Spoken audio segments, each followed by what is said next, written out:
Joining us on this discussion is Gaurav Gautam, political analyst, Major General Sudhakarji, senior geopolitical and strategic defense expert, and Gautam Mukherjee, a senior journalist. I thank you all for joining us on the broadcast to discuss this very serious issue.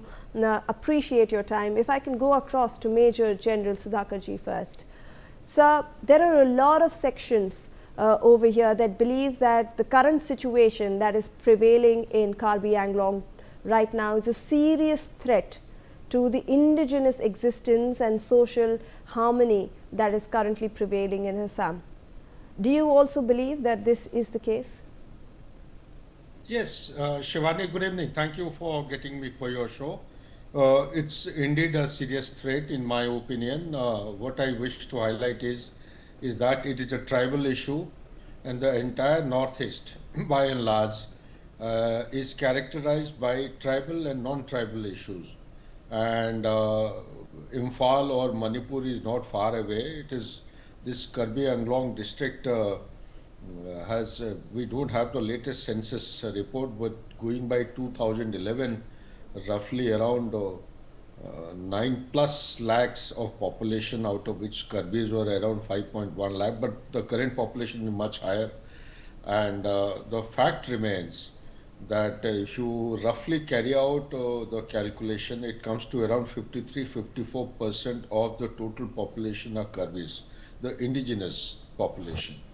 But people actually allege that because of encroachment, because of the non-Karbis, that is the Hindi-speaking people from Bihar, UP and elsewhere, they have come in, and also reportedly there are large number of Bengalis who are there in the forested areas.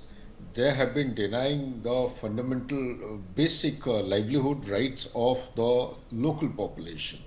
And there have been serious attempts by the ruling dispensation from time to time to evict these people. And however, to the best of my understanding and knowledge, there is a legal binding clause which government has to actually abide with, and that is the High Court of Assam has passed an order against the eviction of these non-tribal people. So this is actually a kind of a thing which draws very close parallel with what happened in Manipur in Imphal Valley between Maitai and Kukis. And we have people from different tribes in this area. We have Dimas, we have Karvis, we have Kukis, we have Rengmas, Nagas, Garos, all kinds of people. So gradually, if you see that it makes a kind of a very heady cocktail, which is charged with potential flare-ups and challenges in times ahead, unless it is dealt in a very, very deft manner by security apparatus and in terms of short, medium and long term. What I wish to highlight is that more than anything else, the biggest problem, because this is that area through which you have a railway line through National Highway, Dimapur also comes in between, and you have the Kachar district also adjoining. And see, besides being forested, the area actually lacks developmental activities. And although there is an autonomous council, Karbi Anglong Autonomous Council, the biggest challenge is that of the grazing grounds. Like you alluded to in your question, is the professional grazing grounds and the village grazing grounds, and these are the traditional occupational entitlements of the indigenous population, and which has been by and by being encroached upon by people who are non-tribal, and therefore there is a distinction rising between the two, and this may lead to very serious flare-ups some time ahead. And this also has been in the past. Incidentally, Karbi Anglong from time to time has been the hotbed and sanctuary of the insurgents camping in these areas. In the past, there have been successful military operations to actually sanitize the entire area, and presently I would say to large an extent their presence has been totally eliminated from this complete area, but district of Karbi Anglong. So therefore, the sum total of what I am saying is there is a requirement to look at the challenge in a time spectrum of short, medium and long term at different levels at the national level, because the nation must come in at this point. Mere High Court order is not good enough to give redressal to the people, because like the tribal people are protesting, they have the non-tribal people who are also up in arms. They have swords and iron rods and sticks in their hands and protesting from time to time. So how do you resolve the issue? Do you factor their aspiration and also demands into consideration? If yes, then how do you do it? So there is a constitutional obligation. There is also an obligation to be fulfilled and implemented on the ground level. So without these non-tribal people, the tribal people are also cannot survive, because they are dependent on the commercial activities of the non-tribal people who all are from outside the states, who have come in and settled for past several years. It is not last night or last couple of months or so. Past 40, 50 years they have been there. It's because of them that the commercial activities are going on. The lifeline of survival and livelihood also is being ensured by these people. But the tribal people feel that much of the share of their entitlements are being stolen, particularly the employment opportunities are far and few. They are also gradually being invaded by the non-tribal people. So that is raising a huge question mark, and therefore it is a potential flashpoint, and flare-up may take place in future much more seriously than what has been witnessed. Back to you, please. Absolutely. In fact, Gautam Mukherjee, if I can rope you into this discussion, we just heard the DGP over there. He made a statement that there are some youths that have been misguided. He's talking about some kind of external influence. Do you also believe that this is a case of external influence, or this is, you know, a spontaneous outburst because of the, you know, their long pending you know, demands that these people have been making? We saw the people from the Karbi community, they have been protesting since the past 15 days. They are on hunger strikes as well, some of the members of the community. So do you think this has long been simmering and now it's finally out in the open? Yes, Shivani, that's exactly what I think. I think the tribals have a very strong case and they've been ignored for too long.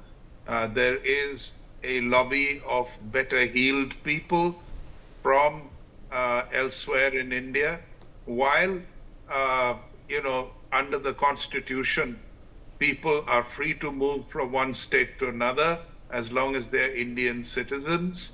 If there are reserved lands and forest lands where nobody is meant to live, then I think the tribals have every point to have these people evicted, and to put a stay on it via the High Court is just letting a bad situation get worse.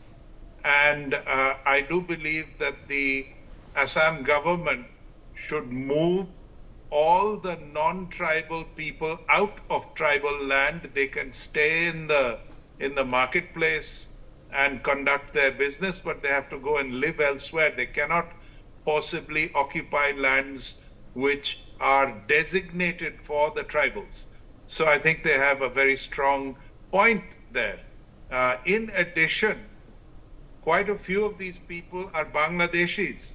They're not Bengali-speaking Indians as many as they are Bangladeshis. Now, if they're Bangladeshis, they should be summarily identified and evicted, or at least put in a holding pen until they are evicted, but removed from the tribal lands in any case. I don't think this needs to be turned into a conundrum of legalese, because that will not help and the violence will escalate.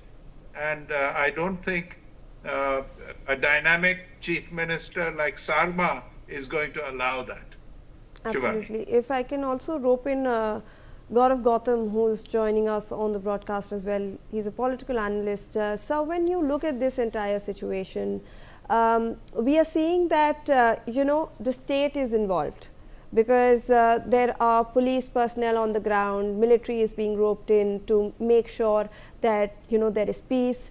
We also know that the judiciary is involved because we have some stays that the Guwahati High Court has put in place against eviction.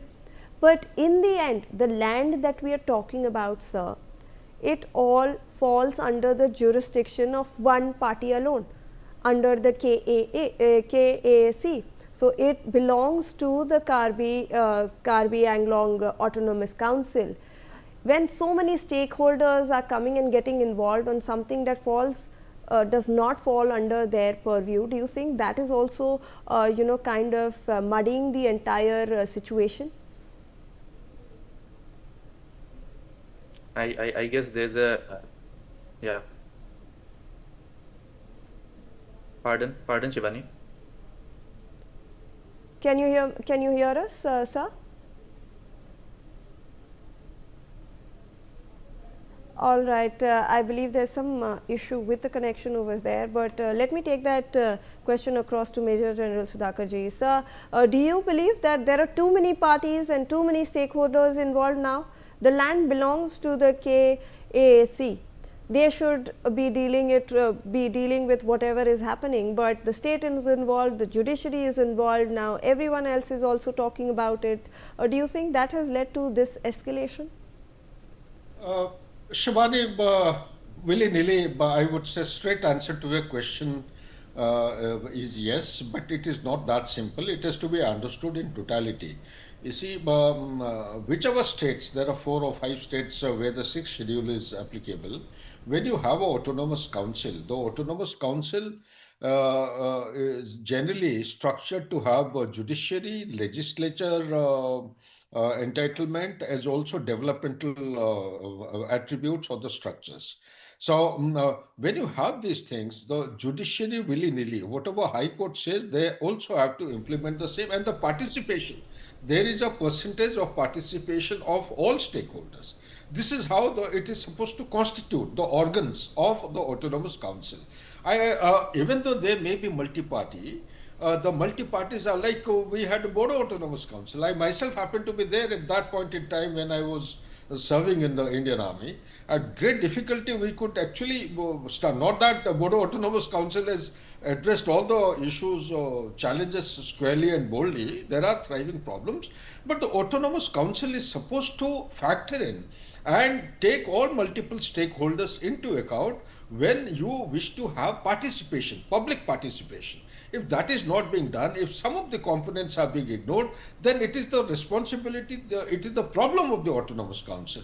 What I visualize is, like the question you had framed, I don't want to sound like an alarmist. For everything happening in India today, you must look at it with suspicion. No security issue to be studied in isolation. When you join the dots around, call it Bangladesh or Siliguri corridor or Manipur, and the things are hotting up at times off and on, in fits and starts in Nagaland, so in Assam, China is staking claim to Arunachal Pradesh. When you look at all these things in a holistic manner, the Bay of Bengal is hotting up, strategic rivalry is rising by the day, then if you join the dots, there is a bigger picture which is emerging. And that bigger picture is actually essentially there is something related to global level, something related to regional level, and something related to a local level. We unfortunately in our mainstream media at the national level, whatever we look at, we always rush to the tribal issues, non-tribal issues, but there is a bigger angle which is at play. That bigger angle is the strategic rivalry between China and USA. When I say China and USA, each one is trying to push back the other. America, for good reasons, although it is a declining power, they have tried to restore status quo ante as far as the dominance is concerned, because China is coming in a big way, whether you talk about Myanmar or talk about Bangladesh or the Bay of Bengal. So USA, despite its challenges and a declining status, it is also trying to come in some form or the other and trying to restore its footprint and dominance. Okay. In doing so, there are two things, very important things happening. Is it the tribal people or the indigenous population willy-nilly become the victim of all activities when these two strategic rivals are actually, contesting against each other. Number two that is happening is, the state level loses its supremacy of its command, control and coordination and developmental activities. Therefore, there is a need to look at it in a holistic manner. Right. The nation has to come in a significant Okay, manner. sorry to interrupt you, sir. Let me also get in Gaurav Gautam before we wrap up this show. Gaurav Gautam, your views on this? Shivani, let's understand that whatever happened in Karbi Anglong, specifically the violence part of it is extremely unfortunate. But then we have to also keep in mind that Karbi Anglong has operated under the 6th schedule since 1951-52, and it is one of India's most oldest autonomous tribal regions. Now, what is 6th schedule? It's a constitutional framework designed to protect tribal communities in India's northeast by granting them self-governance rights. So we have 6th schedule implemented in Assam, Meghalaya, Tripura and Mizoram.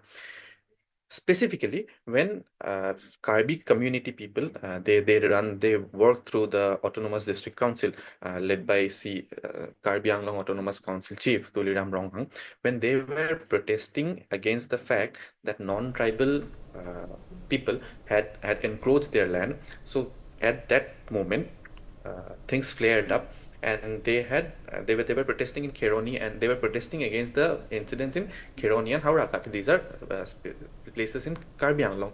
So when they were protesting, things flared up, and they eventually broke into the residence.